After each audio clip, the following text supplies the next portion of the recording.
Sebelum dugaan jadi pelakor, ternyata Ibu Raffi sempat singgung niat nikah lagi. Baru-baru ini viral soal isu Ami Kanita pelakor yang disebar di aplikasi X oleh akun bernama Hanan Sudiro. Akun itu bernama Nocu Cherry yang mendadak membongkar aib masa lalu Ami Kanita jadi pelakor sejak 2012. Ia menyebut jika Ami Kanita pelakor dan keluarganya yang menjadi korban. Alasan lain mengapa harus boikot Raffi Ahmad dan keluarganya adalah karena ibunya adalah pelakor. Dia tidak hanya menghancurkan keluargaku tapi masa kecilku, tulis akun tersebut. Ia juga membeberkan cukti chat diduga dari Ami Kanita ke ayahnya, sayangnya nomornya ditutupi dan hanya terpampang foto profil ibu Raffi Ahmad itu. Diakuinya saat Ami Kanita melakukan hubungan gelap dengan ayahnya, usianya masih 8-9 tahun. Menilik beberapa tahun lalu, Ami Kanita memang pernah digosipkan menikah dengan seorang pria bernama Septo Soediro pada 2012.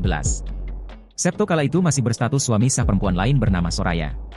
Kini viral lagi pernyataan Ami Kanita soal niat menikah lagi.